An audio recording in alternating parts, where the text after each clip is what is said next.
সুপ্রিয় শিক্ষার্থীবৃন্দ, অনলাইন ক্লাসে তোমাদের সকলকে আমার আন্তরিক শুভেচ্ছা। আজকে আমি এই অনলাইন ক্লাসে ক্লাস এইটের টেন্স নিয়ে আলোচনা করব। শুরুতেই আসো আমরা একটু টেন্স কি এই বিষয়টি একটু জেনে নিই। এই যে টেন্স, TENSE, টেন্সের বাংলা হলো কাল। টেন্স ও বাংলা হলো কাল বা সময়। টেন্সের বাংলা হলো কাল বা সময়। এখন আমরা জানবো টেন্স কাকে বলে। টেন্স কাকে বলে আমরা এই বিষয়টি আজকে ভালো মতো জানবো। টেন্স হলো, টেন্স জানতে গেলে আমাদেরকে আগে ভার্ব জানতে হবে, ভার্ব বা ক্রিয়াপদ। এই যে ভার্ব, VERB, ভার্ব মানে হলো ক্রিয়াপদ। অর্থাৎ এই টেন্স যখন হবে, অর্থাৎ এই ভার্বের কাজ কখন সম্পন্ন হচ্ছে, যে সময়টি আমরা নির্ধারণ করব, অর্থাৎ ভার্বের কাজ কখন সম্পন্ন হচ্ছে যে সময়টি আমরা জানতে পারবো, সেটাই হলো টেন্স। এখন ভার্বের কাজ কখন সম্পন্ন হয় সেটাই হলো টেন্স। যেমন আমি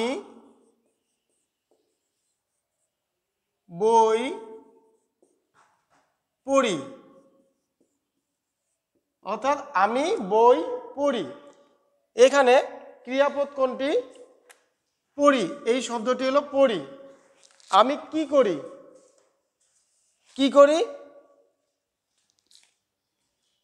বই পড়ি।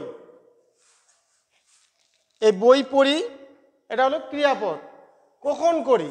এই ক্রিয়াপদের কাজটি কখন হচ্ছে? পড়ি মানে এখন করি। এইটাই হচ্ছে টেন্স বা কাল। এই পর ধাতুর সাথে ই প্রত্যয় যুক্ত হয়েছে পড়ি।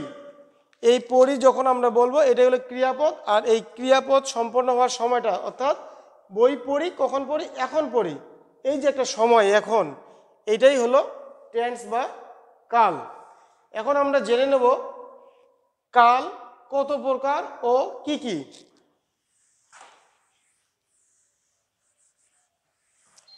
আমরা সাধারণত জানি যে টেন্স হলো 3 প্রকার। প্রথমত হলো present tense, PRES, present tense. Number 2 হলো past tense. 3 future tense.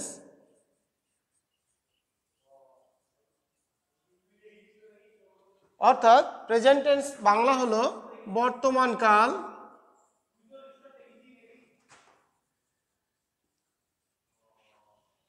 Past tense হলো অতীত কাল, ফিউচার টেন্স হলো ভবিষ্যৎকাল।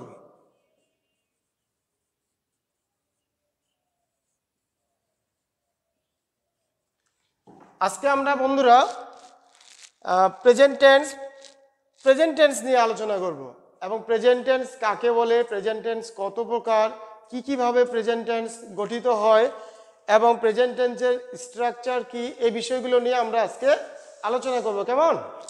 আসো এবার আমরা প্রেজেন্ট টেন্স নিয়ে আলোচনা করি।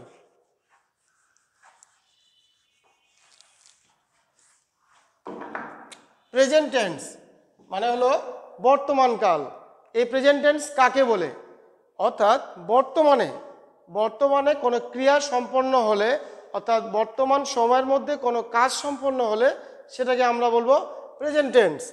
যেমন আমি একটু আগে বলেছিলাম যে আমি বই পড়ি বা কাজ করি, লিখি, পড়ি, যাই করি না কেন সেটাই হলো, বা পড়ছি বা পড়েছি, এ ধরনের হলেই আমরা বুঝে নেব সেগুলো হলো প্রেজেন্ট টেন্স।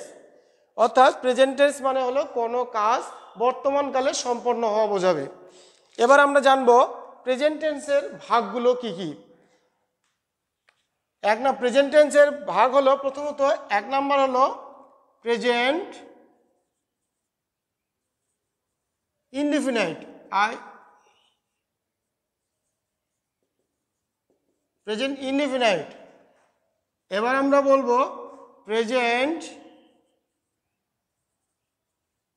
কন্টিনিউয়াস,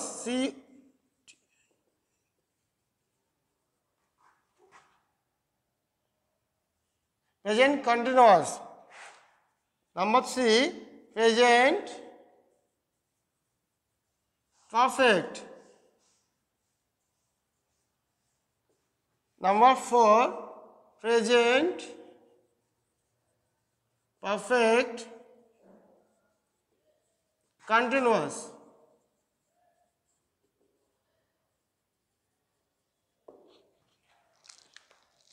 অর্থাৎ আমরা যদি এই প্রতিটি টেন্সেরই বাংলাটাও জানি, একই সাথে আমরা কিন্তু বাংলা ব্যাকরণ এবং ইংরেজি গ্রামার দুটোই শিখতে পারবো। এখন যদি আমি বলি প্রেজেন্ট ইনডিফিনিট, এর বাংলাটা কি যদি আমরা জানি, তাহলে একই সাথে আমরা বাংলা ব্যাকরণটাও জানবো। প্রেজেন্ট ইনডিফিনিট মানে হলো সাধারণ বর্তমান। সাধারণ বর্তমান। এবার যদি আমি প্রেজেন্ট কন্টিনিউয়াস টেন্সে যাই, ঘটমান বর্তমান। এবার নাম্বার 3 প্রেজেন্ট পারফেক্ট, অর্থাৎ পুরা ঘটিত বর্তমান।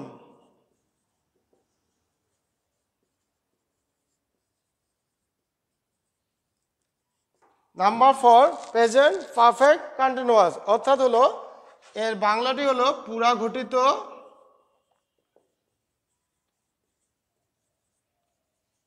ঘটমান বর্তমান।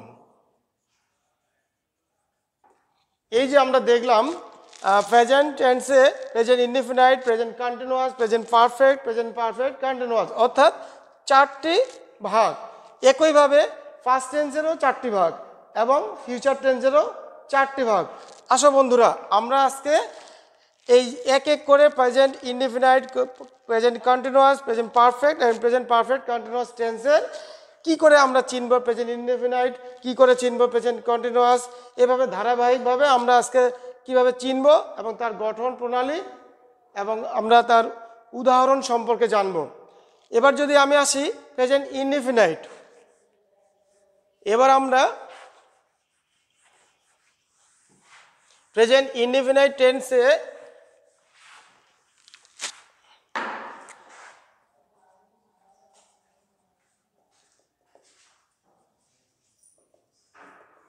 প্রেজেন্ট ইনডিফিনাইট টেন্স অর্থাৎ সাধারণ বর্তমান।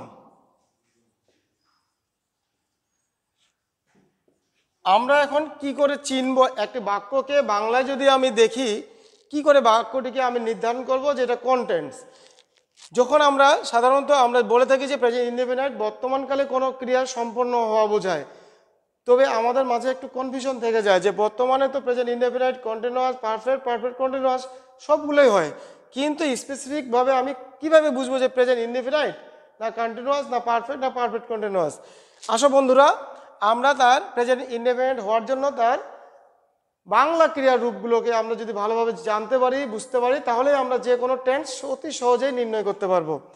এবার আমাদের বাংলায় কিছু ক্রিয়াপদগুলোর সাথে যদি বলি আমি কাজটি করি,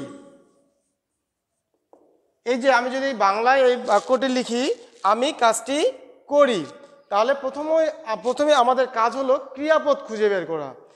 যদি আমি একটি বাক্যের সাবজেক্ট হয় বা কর্তা হয়, কাজটি আসলে সচরাচর আমরা ইংরেজিতে দেখি যে সাবজেক্টের পরে ভার্ব বসে, তারপরেই অবজেক্ট থাকে বা থাকে না, তবে এই বাংলার ক্ষেত্রে একটু ভিন্ন। আমি কাজটি করি, আসলে এখানে কাজটি হলো নাউন বা অবজেক্ট, আর করি শব্দটা হলো ক্রিয়াপদটি এখানে বাংলায় একটু ব্যতিক্রম। তবে আমি প্রথমেই বলেছিলাম যে কি করে চিনব একটি প্রেজেন্ট ইনডেফিনিট টেন্সকে, আমরা কি করে চিনব? সহজ কথা হলো আমাদের প্রথমেই ক্রিয়াপদ নির্ণয় করতে হবে। আসলে আমরা এখন দেখতে পেলাম করিটা হলো ক্রিয়াপদ। এখন ক্রিয়াপদের মেইন শব্দটা হলো কর, কর, যোগ এই রস্যই প্রত্যয় যোগে যুক্ত হচ্ছে করি। অর্থাৎ বাংলা ক্রিয়াপদের সাথে যদি এ অন্তস্থ রস্যই স্বরেয় এ সকল প্রত্যয় যুক্ত হয়, তাহলে বুঝে নেব সেটা হলো ক্রিয়াপদ। আর এই ক্রিয়াপদগুলো যেই যে বাক্যের মধ্যে থাকবে তাহলে আমরা সহজেই বুঝে নেব যে এটা হলো প্রেজেন্ট ইনডেফিনিট টেন্স। এখন আসো বন্ধুরা, আমরা কি করে প্রেজেন্ট ইনডেফিনিট টেন্সের একটি আমরা ধারাবাহিকভাবে ওই সেন্টেন্সটি আমরা অ্যাসার্টিভ ফর্ম করব, ইন্টারোগেটিভ ফর্ম করব, নেগেটিভ ফর্ম করব, আবার ইন্টারোগেটিভ নেগেটিভ সবগুলো ফর্মে আমরা কি করে শিখব। আচ্ছা, তার আগে আমাদেরকে ওই টেন্স ইনডেফিনিট টেন্সের স্ট্রাকচারটা জেনে নিতে হবে। আগে যদি আমি স্ট্রাকচারে চলে যাই তাহলে শুরুতেই আমি দেখতে পাচ্ছি আমি কাজটি করি, অর্থাৎ ইংলিশের ক্ষেত্রে সাবজেক্ট অর্থাৎ আই হলো সাবজেক্ট, ভার্ব বা ক্রিয়াপদ হলো করি, অর্থাৎ আই যেহেতু ফার্স্ট পারসন সেই কারণেই আমাকে ভার্বটি ডু নিতে হবে, কোনো এস বা ইয়েস নিব না, কারণ শুধুমাত্র থার্ড পারসন সিঙ্গুলার নাম্বার হলেই ভার্বের সাথে এস বা ইয়েস যুক্ত হয়। যেহেতু আই ফার্স্ট পারসন তাই এস বা ইয়েস নেওয়ার কোনো প্রয়োজন নেই। I do the work. বন্ধুরা, এই বাক্যটি দেখে আমরা সহজেই বুঝতে পারছি যে সাবজেক্ট স্ট্রাকচারটা আমি এখান থেকেই বলে দিতে পারবে। যে কেউ একটি বাক্যকে যদি চিনতে পারে তাহলে স্ট্রাকচারটি অবশ্যই সে নিজে নিজেই বুঝতে পারবে যে প্রথমে কি শুরুতে থাকলো সাবজেক্ট, কি থাকলো সাবজেক্ট, তারপর আমরা পরবর্তী কি দেখতে পাচ্ছি ডু অর্থাৎ ভার্ব, সাবজেক্ট ভার্ব, তারপর কি দেখতে পাচ্ছি দ্য ওয়ার্ক অবজেক্ট। এখানে দেখতে পাচ্ছি সাবজেক্ট ভার্ব অবজেক্ট। যেহেতু আমি বলেছি এটি হলো প্রেজেন্ট ইনডেফিনিট টেন্স তাই ভার্বটি হবে অবশ্যই ইনডেফিনিট ফর্মে, অর্থাৎ ভার্ব হবে প্রেজেন্ট ফর্ম, বেস ফর্মে, মূল ফর্মে।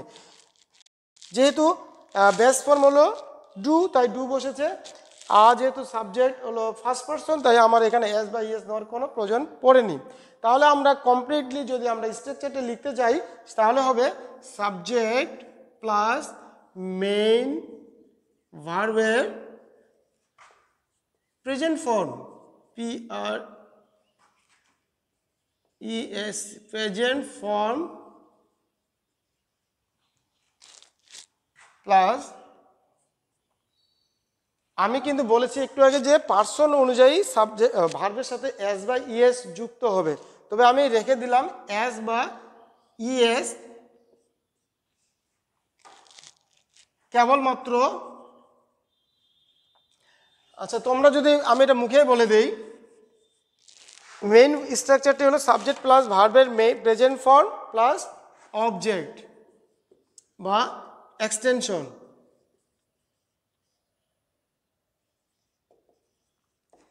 আমরা এই স্ট্রাকচারটি প্রেজেন্ট ইনডেফিনিট টেন্সের জন্য লিখতে পারি।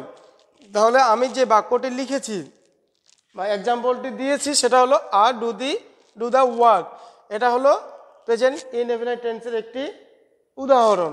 আমরা এরকম বিভিন্ন ধরনের উদাহরণ দেখতে পারি। যেমন মনে করো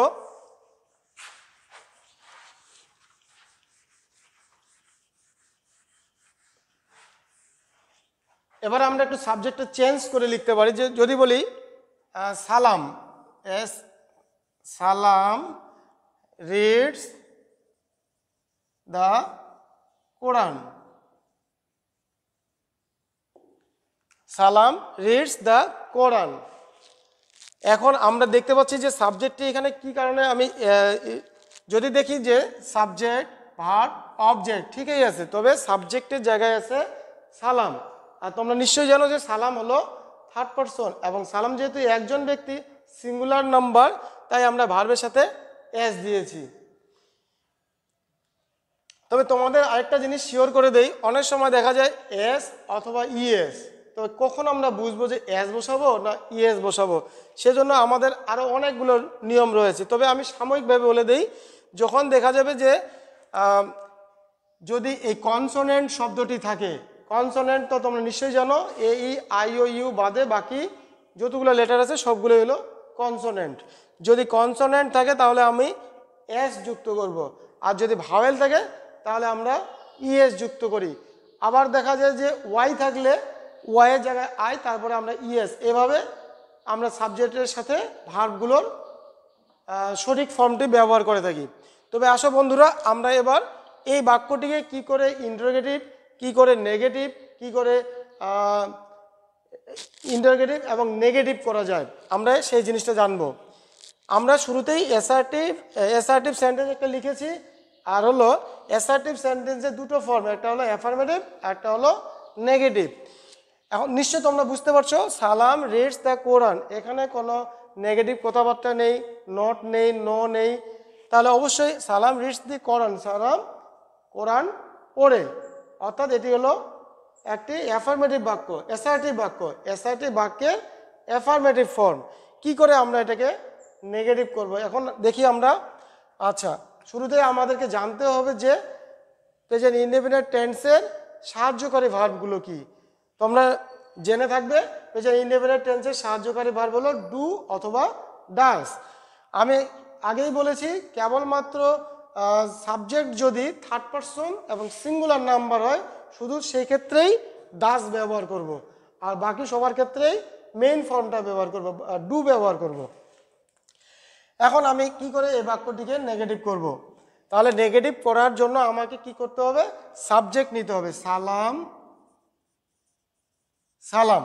এখন আমি বলেছি যে যেহেতু ভার্বের সাথে এস ফর্ম আছে এবং সাবজেক্টটি থার্ড পারসন আছে, তাহলে নিঃসন্দেহে এখানে ভার্ব হিসেবে সাহায্যকারী ভার্বটা ডাস ব্যবহার করতে হবে। সালাম ডাস নট। এখন কিন্তু ডু নট বা ডাস নট এই সাহায্যকারী ভার্বের পর অবশ্যই যে পার্সনই থাক না কেন, যে নাম্বারেই থাক না কেন, ভার্বটির বেস ফর্ম ব্যবহার করতে হবে। সালাম ডাস নট রিড দ্য কোরআন। বন্ধুরা, এবার আমাদের সেন্টেন্সটি নেগেটিভ হয়ে গেল। এবার আমি যদি এই সেন্টেন্সটিকে আবার ইন্টারোগেটিভ করি, কোনো ভয়ভীতি নেই, খুব সহজেই আমাদেরকে, যেহেতু আমি আগেই বলেছি যে সাহায্যকারী ভার্বটা ডু বা ডাস, এই ডু বা ডাস থেকে যদি আমরা আগেই ব্যবহার করি এবং সেন্টেন্সটি লিখি, সেন্টেন্সটি কমপ্লিটলি একটি ইন্টারোগেটিভ সেন্টেন্স হয়ে যাবে। যদি আমি বলি ডাস সালাম রিড দ্য কোরআন, তোমরা অবশ্যই খেয়াল রাখবে যখনই আমরা সেন্টেন্সটি ইন্টারোগেটিভে পরিণত করব অবশ্যই শেষে আমরা যে মার্কটা ব্যবহার করি ওটা আবার নট অফ ইন্টারোগেশন মার্ক, অর্থাৎ প্রশ্নসূচক চিহ্ন। এবার আমরা মেইন সেন্টেন্সটিকেই নেগেটিভ করলাম, আবার ইন্টারোগেটিভ করলাম। এবার আমরা কি করে মেইন সেন্টেন্সটিকেই বা অ্যাসার্টিভ সেন্টেন্সটিকেই একই সাথে ইন্টারোগেটিভ এবং নেগেটিভ কি করে করা যায়। আচ্ছা দেখো বন্ধুরা, তবে ইন্টারোগেটিভ নেগেটিভ করার জন্য খুব বেশি কিছু করতে হবে না। ইন্টারোগেটিভ সেন্টেন্সটিকে যদি আমরা দেখি, এক্ষেত্রে যদি দেখি যে ডাস নট, অর্থাৎ আমরা যে শোনার জন্য শ্রুতি মধুর করার জন্য বাক্যটাকে ডাজন্টের জায়গায় ডাজেন্ট ব্যবহার করব, যেহেতু শুনতে ভালো লাগে এবং আমরা লেখার সময় ডাজন্ট না লিখে ডাজেন্ট লিখতে পারি। ডাজেন্ট সালাম রিড দ্য কোরআন। এই যে বন্ধুরা, সেন্টেন্সটি কিন্তু একই সাথে ইন্টারোগেটিভ এবং নেগেটিভ হয়ে গেল। তো আরেকটা বিষয় হলো, অনেক সময় আমরা বিভিন্ন বইয়ে দেখে থাকি যে ডাজেন্ট অনেক সময় নটটি সাবজেক্টটির পরে বসে, তবে সেখানেও একটি বিষয় আছে। যদি আমরা দেখি সাবজেক্টটি নাউন বা নাউন ফর্ম, তবে সেক্ষেত্রে আমরা অবশ্যই নটটা ওই সাহায্যকারী ভার্বের পরে বসিয়ে দেব। আবার যদি সাবজেক্টটি প্রোনাউন হয়ে থাকে, তাহলে সেক্ষেত্রে আমরা নটটা সেই প্রোনাউনের পরে বসিয়ে দেব। আসো আমরা একটা এ ধরনের সেন্টেন্স দেখি।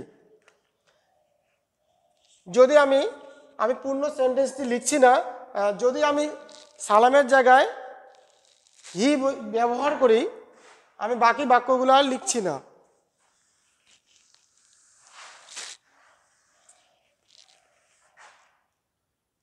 আমি যদি সালামের জায়গায় শুধু হি ব্যবহার করি, তাহলে আমার এই ইন্টারোগেটিভ এবং নেগেটিভ এই বাক্যটিকে যখন আমরা করব, অনেক বইয়ে আমরা দেখে থাকি যে নোটটি সাবজেক্টের আগেই থাকে যদি সেই সাবজেক্টটি নাউন হয়, আবার নোটটি পরে বসে থাকে যখন সাবজেক্টটি হবে প্রোনাউন।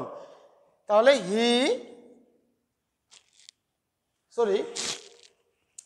যেহেতু সাবজেক্ট থার্ড পারসন, অবশ্যই ডাজ তো আমরা ব্যবহার করবই। ডাজ এবার সাবজেক্টটিকে নিয়ে তারপরে not, does he not read the Quran. এই যে বন্ধুরা, কি করে একটি সাবজেক্ট যদি প্রোনাউন হয় সেটাকে আমরা কি করে ইন্টারোগেটিভ এবং নেগেটিভ করব সেটা আমি দেখিয়ে দিলাম। তোমরা নিশ্চয়ই বুঝতে পেরেছো কি করে প্রেজেন্ট ইনডেফিনিট টেন্স হয় এবং ইনডেফিনিট টেন্সে কি করে চিনতে হয়। তারপর তার যে বাক্যের যে সেন্টেন্সের যে পরিবর্তনগুলো এগুলো আমি তোমাদেরকে দেখিয়ে দিলাম। তোমরা কিন্তু এ ধরনের প্রত্যয়যুক্ত যেমন এ, অন্তস্থ, তে, এতে, রস্যই এগুলো ব্যবহার করে তোমরা ভাষায় অনেক অনেক হাজার হাজার বাক্য তৈরি করতে পারবে। আচ্ছা, এবার আমরা প্রেজেন্ট কন্টিনিউয়াস টেন্সটি জেনে নিই।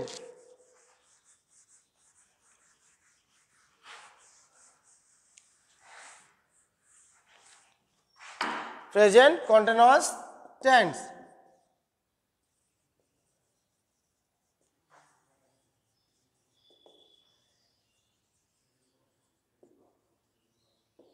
প্রেজেন্ট কন্টিনিউয়াস টেন্স আমি প্রথমেই বাংলাটা লিখেছিলাম যে ঘটমান বর্তমান কাল।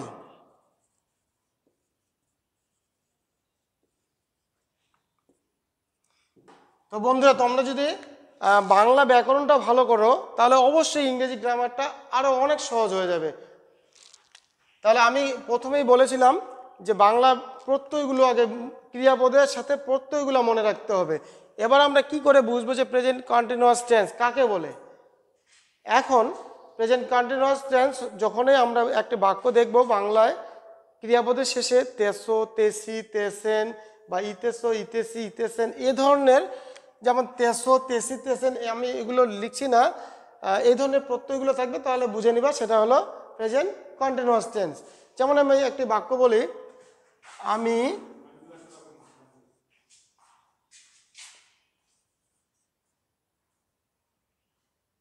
তোমাদের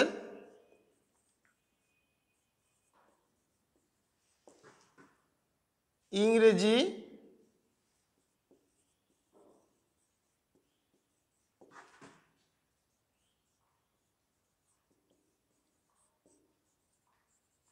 পড়াইতেছি।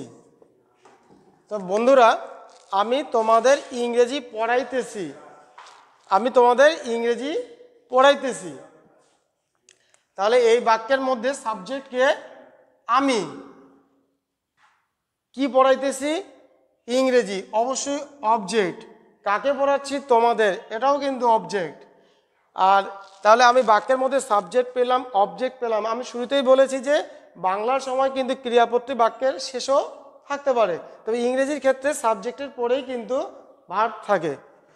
পড়াইতেছি, এই পড়াই মেইন শব্দটা হলো পড়াই, তারপর যুক্ত হচ্ছে প্রত্যয়টা তেসি, এই কারণেই এটা হলো প্রেজেন্ট কন্টিনিউয়াস টেন্স। আচ্ছা বন্ধুরা, তাহলে প্রেজেন্ট ইনডেফিনিট টেন্সের যেমন স্ট্রাকচার ছিল প্রেজেন্ট কন্টিনিউয়াস টেন্সেও তেমন স্ট্রাকচার রয়েছে। তাহলে আমি যদি এই বাক্যটির কমপ্লিটলি ট্রান্সলেট করে থাকি তাহলে আমি তোমাদের পড়াইতেছি, তাহলে এই সাবজেক্টটির আয়ের সময় কি বসাবো, be verb. I am teaching, read নিজে পড়লে হলো রিড, অন্যকে পড়ালে হলো teach. I am teaching you English, I am teaching you English. তাহলে সুপ্রিয় বন্ধুরা, আমি যে স্ট্রাকচারটি এখন লিখব এই বাক্যটিকে যদি আমি ফলো করি তাহলে তোমরাই কিন্তু নিজে নিজে স্ট্রাকচারটি তৈরি করতে পারবা। তাহলে আমি শুরুতেই কি লিখেছি, সাবজেক্ট, আইকে সাবজেক্ট। আচ্ছা, সাবজেক্টের পরে আমি কি বসিয়েছি, এম। যেহেতু আমার সাবজেক্ট হলো আই, তাই জন্য আমি বি ভার্বটি বা হেল্পিং ভার্বটি বসাইছি এম। যদি আমার সাবজেক্ট থাকতো ইউ তাহলে আর বসাইতাম, যদি হি থাকতো তাহলে ইজ বসাইতাম, ঠিক তেমনি দে থাকলে আর বসাইতাম। তাহলে আমরা এককভাবে এম, ইজ, আর, এই বি ভার্বগুলো সাবজেক্ট অনুযায়ী বসাবো। তারপর হলো মেইন ভার্ব। মেইন ভার্ব কি? Teach. Main verb, main verb. তারপরে আমি কি দেখতে পাচ্ছি? মেইন ভার্বের সঙ্গেই আইএনজি প্লাস অবজেক্ট, ও বি জে, অবজেক্ট।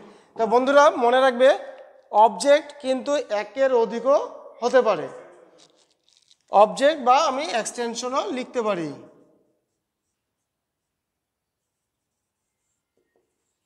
কারণ অবজেক্ট একের অধিক হতে পারে। তা আমি এখন যদি আমি স্ট্রাকচারটা দেখলাম যে সাবজেক্ট প্লাস এম ইজ অথবা are plus main verb plus object বা এক্সটেনশন। যেহেতু আমার সাবজেক্ট আমি এখানে আই লিখেছি, তাই ফার্স্ট পারসন, এই জন্য এম লিখেছি।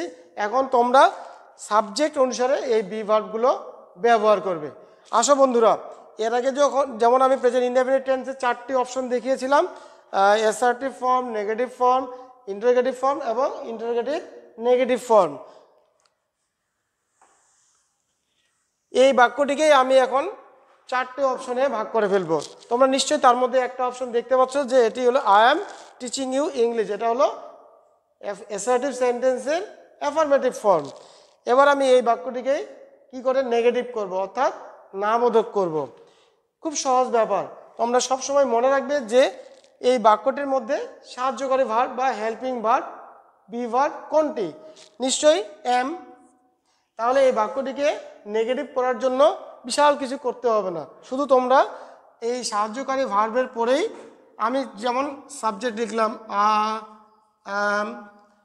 বাকি আমি শুধু এই সাহায্যকারী ভার্বের পরেই নোট বসাবো, তাহলে বাক্যটি সম্পূর্ণরূপে, আর বাকিটা আমি লিখলাম না, ওটাই থাকলো।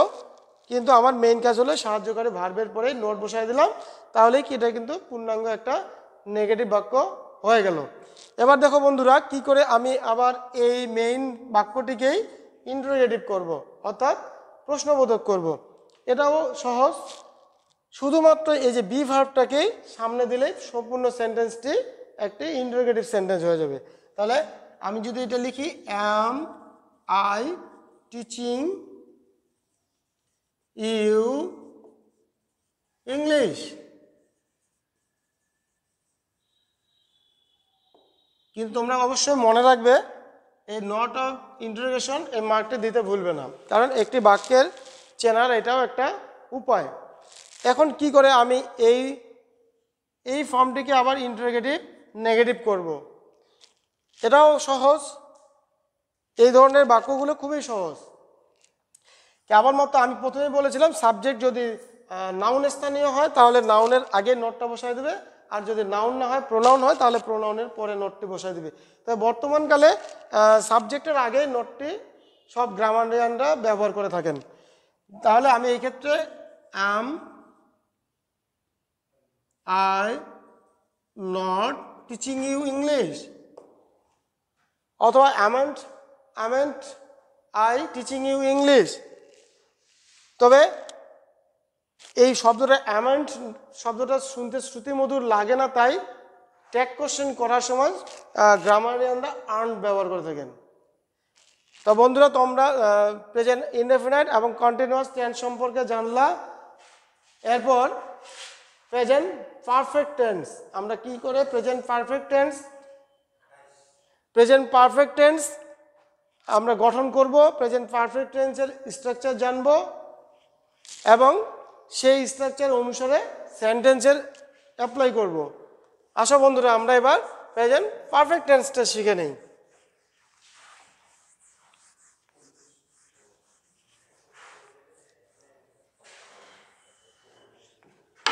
প্রেজেন্ট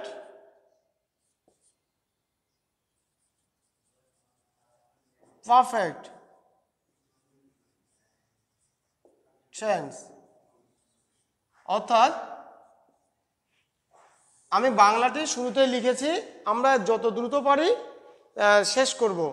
প্রেজেন্ট পারফেক্ট টেন্সের বাংলাটি হলো পুরাঘটিত বর্তমানকাল। তো বন্ধুরা, একইভাবে আমি যদি এই বাংলাটাকে কোনো কাজ, অর্থাৎ প্রেজেন্ট পারফেক্ট টেন্সের যদি ডেফিনেশনটা দেই, অর্থাৎ সংজ্ঞাটার কথা বলি, তাহলে আমাদেরকে এভাবে জানতে হবে যে কোনো কাজ, বর্তমান সময়ের মধ্যে কোনো কাজ কিছু আগে সম্পন্ন হয়েছে, কিছু সময় আগে সম্পন্ন হয়েছে, কিন্তু তার ফল বর্তমানেও রয়েছে। যেমন আমি যদি বলি আমি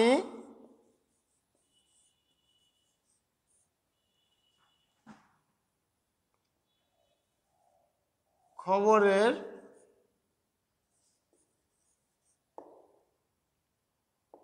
কাগজ পড়েছি, আমি খবরের কাগজ পড়েছি। তো আমরা বারবার ওই ক্রিয়াপদ কোথায় আছে আর জানবো না, আমি তো শুরুতেই বলেছি। এবার আমরা দ্রুত শেষ করব। আমি সাবজেক্ট, খবরের কাগজ হলো অবজেক্ট, আর পড়েছি তো অবশ্যই ক্রিয়াপদ। তোমরা লক্ষ্য করো তো ক্রিয়াপদের মধ্যে কি আছে?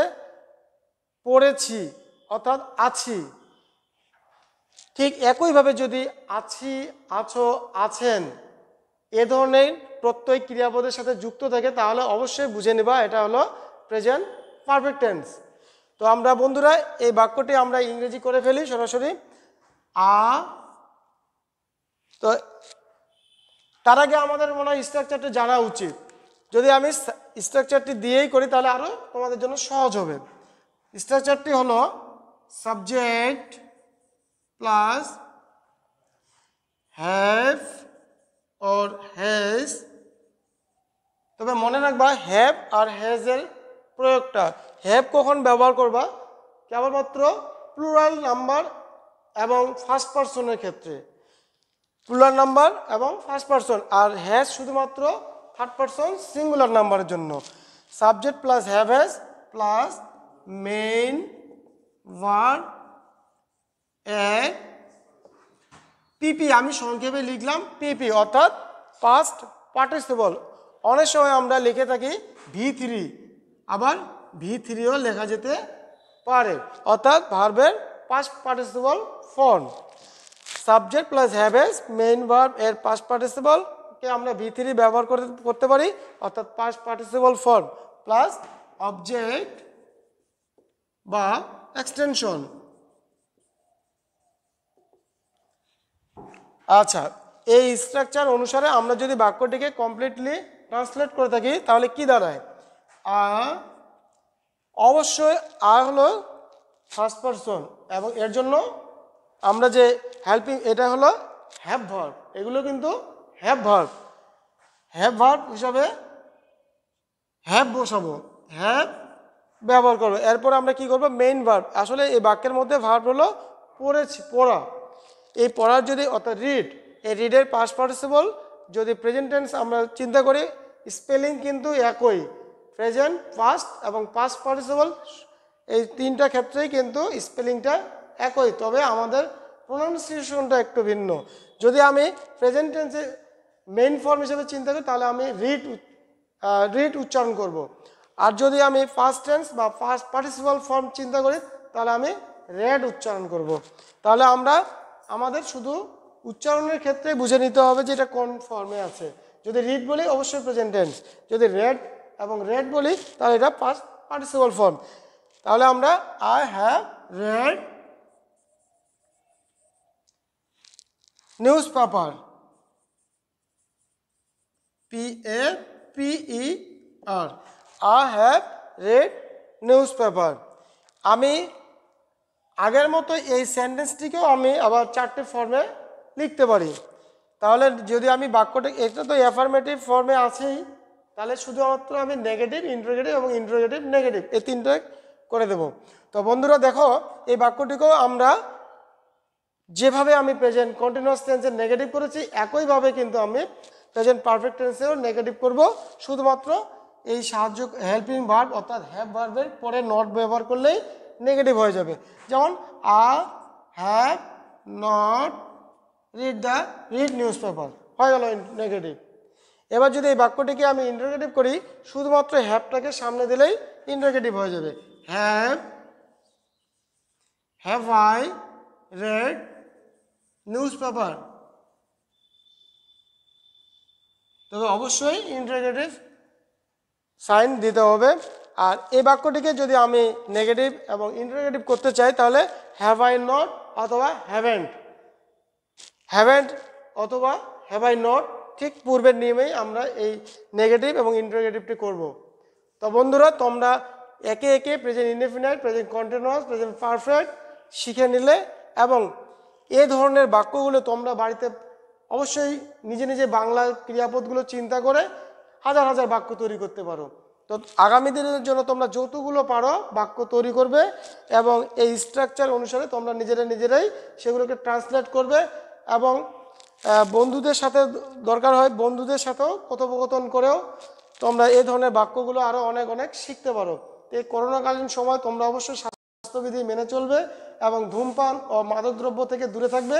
এই শুভকামনায় আজকে আমি তোমাদের কাছ থেকে বিদায় নিচ্ছি। আমি পুনরায় আমার পরিচয়টা দিয়ে দিচ্ছি। আমি খগন মহন্ত, চেয়ারডাঙ্গি উচ্চ বিদ্যালয়, সদর দিনাজপুর। ভালো থাকো সবাই।